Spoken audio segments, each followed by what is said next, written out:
Hello, hello, hello! Another day, another vlog, another blessing na naman po. Ipapakita ko yung isa kong pinagkakakitaan at pinagkakaabalahan. Ito yung MBH online raffle ticket. 100% legit.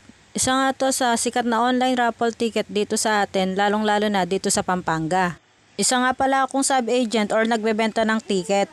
Sa halagang 25 pesos, pwede ka nang maging milyonaryo. Saan ka masulok ng Pilipinas o kahit nasa abroad ka pa, pwede kang sumali. Ang kailangan mo lang para makasali ay bumili ng ticket.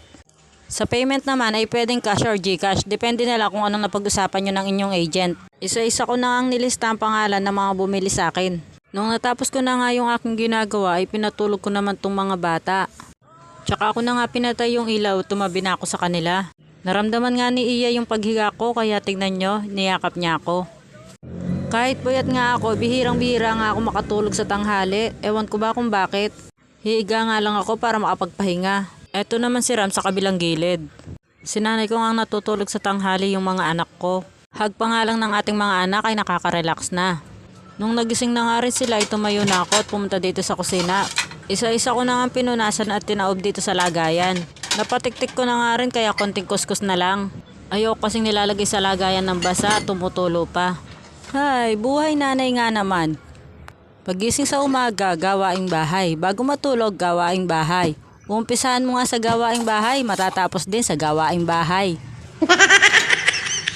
Sabi nila, gigising nga ako ng maaga para matapos ko agad mga gawain ko. Pero napansin nyo ba, walang katapusan yung gawaing bahay kahit hanggang gabi. Una ka nang gigising, pinakahuli ka ring matutulog. Hanggat di ka nga nanay, hindi mo experience yung ganito. Dito na nga tayo sa aking ginagawa. Nagluto nga lang ako ng noodles para sa merienda namin. Carbonara flavor nga tong aking niluluto. Parang pasit canton lang din siya.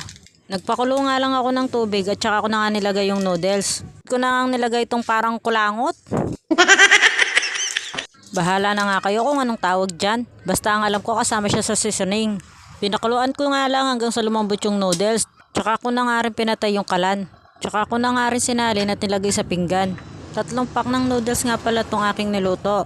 Para sa akin ay masarap nga yung lasa niya at gustong gusto rin ng mga anak ko. 18 pesos nga lang to at mabibili sa kahit saang tindahan. Inilagay ko na nga yung seasoning at tinalo-halo ko lang. Syempre tayo yung unang titikim at hindi rin mawawala yung ating kape. Nagkakape nga talaga ako kahit hapon na. Coffee is life. Tinawag ko na nga yung dalawa para magmerienda. Para nga rin silang mga empleyado, meron pa silang merienda time. Sinabayan ko na nga silang nagmerienda. Kalakalale, Jo, po mabaknal ka, lakang kapate. Nasanay nga rin akong kumakain ng nakataas ang isang paa. Habang nagmimerienda nga kami, dumating naman to panganay kong anak. Sinabi ko nga sa kanya na magluto na lang ng kanya. Napakasarap nga talagang kumain kapag may kapatner na kape. Tapos na nga rin kumain yung mga anak ko. Nawala na nga sila na parang bula. Hanggang dito na lang po muna. Thank you for watching. See you for my next vlog. Hello, hello, hello.